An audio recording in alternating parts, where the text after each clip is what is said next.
Graça e paz, sou eu, Rodrigo Barbosa. Que maravilha poder estar aqui com você, meditando no Evangelho segundo escreveu Lucas. Hoje, no capítulo de número 15, nós vamos ler o versículo de número 11 até o 24. Nós chegamos em um dos textos mais conhecidos e que se encontra apenas no Evangelho segundo escreveu Lucas, que é a parábola do filho pródigo. E nós vamos dividir ela em duas partes. Vamos ler hoje do versículo de número 11 ao 24, porque ela tem muita coisa para que a gente possa pensar, crescer em graça e conhecimento. Então eu te convido agora, parar tudo, separar os próximos minutos para meditar na palavra do Senhor e crescer assim em conhecimento na palavra e em graça no Espírito, em nome do Senhor Jesus. Vamos lá?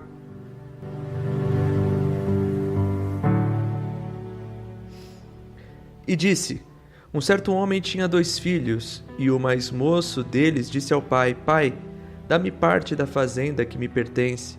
E ele repartiu por eles a fazenda.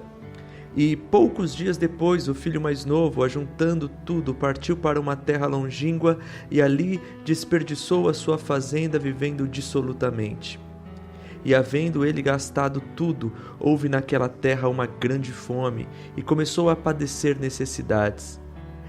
E chegou-se a um dos cidadãos daquela terra, ao qual mandou para os teus campos apacentar porcos. E desejava encher o seu estômago com as bolotas que os porcos comiam, e ninguém lhe dava nada. E caindo em si, disse: quantos trabalhadores do meu pai têm abundância de pão, e eu aqui pereço de fome? Levantar-me-ei e irei ter com meu pai, e dir-lhe-ei: Pai, pequei contra o céu e perante a ti. Já não sou digno de ser chamado teu filho. Faza-me como um dos teus trabalhadores. E levantando-se foi para o seu pai. E quando ainda estava longe, viu o seu pai e se moveu de íntima compaixão, e correndo lançou-lhe ao pescoço e o beijou. E o filho lhe disse: Pai, pequei contra o céu e perante ti, e já não sou digno de ser chamado seu filho.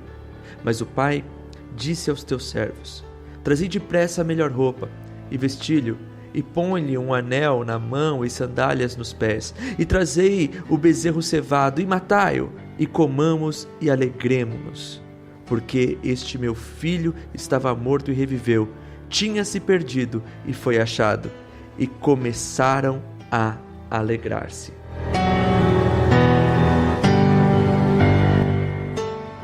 Jesus havia contado a parábola da ovelha perdida. Depois, Jesus conta a parábola da mulher com 10 dracmas e perde uma moeda. E agora Jesus, nessa série de 3 parábolas, Jesus vem e conta a parábola ao qual ele compara Deus a um pai que tem 2 filhos. Um mais velho e um mais novo. Então o mais novo pede parte da herança com o pai ainda em vida. E o mais absurdo é que o pai pega parte dessa herança e dá ao filho. Uma consideração que nós devemos fazer aqui é que a herança só vem para a pessoa quando o ente morre. Mas aqui o filho pede a herança com o pai em vida. Então o filho está dizendo: Pai, para mim você morreu. Forte isso, né? E o pior é o pai dar essa herança ao filho e o filho assim sair. Depois de um tempo, o filho não consegue. Com essa liberdade nas mãos, o filho vai viver a vida do jeito que ele quer. Vai para longe do pai, longe da tutela do pai. Sabe uma coisa muito interessante de se pensar aqui? É que se Deus é representado por esse pai, esses 2 filhos é representado primeiro, um pelo povo judeu e o outro pelos gentios, pelos outros povos. E o Senhor aqui está dizendo que sim, os homens quiseram viver a parte do pai. Os homens quiseram viver uma vida administrada por eles mesmos. Pai, me dá a parte da herança. O que isso significa? Significa, olha, eu quero cuidar da minha própria vida. Eu não quero viver debaixo da tua tutela. Eu não quero viver debaixo das tuas ordens. Eu não quero me prestar contas com o Senhor. Só que o interessante é que até para viver longe é com a graça do Pai. Por que com a graça do pai? Porque o pai é que dá os recursos para que esse filho possa viver distante. Só que ele não sabe administrar.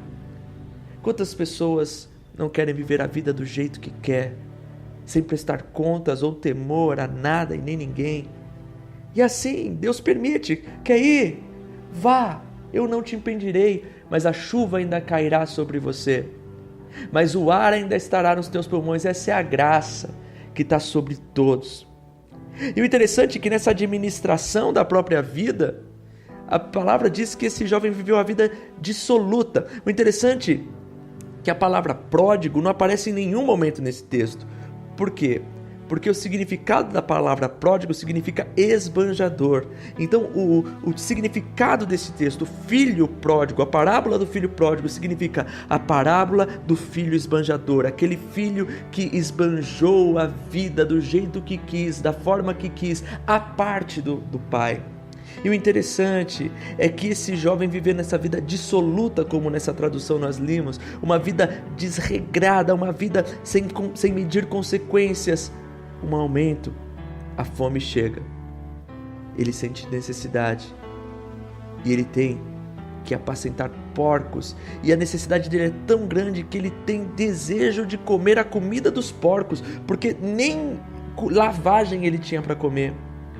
E o ápice desse texto eu gosto do versículo de número 17, e caindo em si. Sabe, meu irmão, é necessário em algum momento da nossa vida a gente cair em si e entender qual é a nossa real condição. Sabe, pode acontecer o que for, podem fazer a campanha que for, podem levantar o clamor que for, mas enquanto a gente não cai em si e tem a real noção da nossa condição pecaminosa, distante do Pai, não tem como voltar. O princípio da restauração é a consciência da lama que estamos. E o filho caindo em si, ele lembra da casa do pai, ele fala: poxa, na casa do meu pai tem abundância de pão, eu já sei, eu vou voltar, mas eu não tenho como pagar a dívida do que eu tenho com meu pai, então eu vou trabalhar para ele, eu vou ser um escravo, eu vou servir ele o resto da vida, porque eu prefiro ser um servo do meu pai do que continuar distante do meu pai padecendo, porque meu pai é generoso, porque o meu pai ele cuida bem dos teus servos, porque o meu pai, os servos do meu pai têm abundância de pão, tem lugar onde dormir, comer, e aqui eu distante, escolhi essa vida, quis viver a vida do jeito que quis ir para longe do pai, quis administrar minha própria vida, e eu não tenho capacidade de viver longe da administração do pai. Olha onde eu vim parar. Então ele vai e volta e começa a dizer: eu vou chegar e vou dizer: pai, pequei contra o céu perante ti, e eu não sou digno de ser chamado teu filho, faça-me como um dos teus servos. E ele indo, voltando para a casa do pai, levantou e foi. A jornada era longa, a terra era distante, mas o pai estava esperando o filho, e de longe avista o filho, e antes que o filho chegue, o pai vai ao encontro, e levantando-se ele foi para o encontro. E quando ainda ele estava longe, o pai viu, o pai se move de íntima compaixão, corre, lança o pescoço e beija. Sabe? E tem gente que fala que Deus castiga. Deus, ele está disposto a te abraçar, a te receber de volta. Basta você cair em si, basta você entender a sua miséria, a tua vaidade, a tua soberba. Basta você, arrependido, dizer: Senhor, eu não sou nem digno de ser chamado teu filho. Mas o pai tem íntima compaixão. O pai vai ao encontro do filho, e o filho fala: não, pai, eu preciso falar aquilo que eu decorei o caminho todo. Pequei contra o céu, pequei contra ti, já não sou digno de ser chamado teu filho. E quando o filho vai dizer: faça-me como um dos teus servos, o pai interrompe e fala: para, traz depressa a melhor roupa, viste-lo, põe o anel no seu dedo e sandálias nos teus pés, mata o bezerro cevado e vamos comemorar, porque esse meu filho estava perdido e foi achado, estava morto e vive. Sabe, entenda uma coisa: Não tem como pagarmos aquilo que gastamos da graça de Deus. Não tem como recompensar a Deus por aquilo que deixamos de fazer ou por aquilo que esbanjamos dissolutamente. Diante do arrependimento, o que nós recebemos é favor imerecido. Somos chamados de filhos, restituídos à casa do Pai, ao amor, ao zelo e à alegria. Porque o Pai ama tanto o filho que ficou, quanto o filho que partiu. O Pai é bondoso. Deus te ama. Não importa para quão distante você foi dele, para ele você é filho. Volte de onde você está, caia em si, que de repente essa mensagem te ajude a cair em si, encontrar o tamanho da sua miséria, da tua vida esbanjadora, dissoluta, sem regras. Volte, porque Ele te recebe de braços abertos e te chama de filho e te restitui no lugar de onde você nunca devia ter saído, que é dos braços do Pai. Que a graça, a paz, o amor esteja sobre você, que essa mensagem fale ao teu coração, que você possa ser impactado por ela.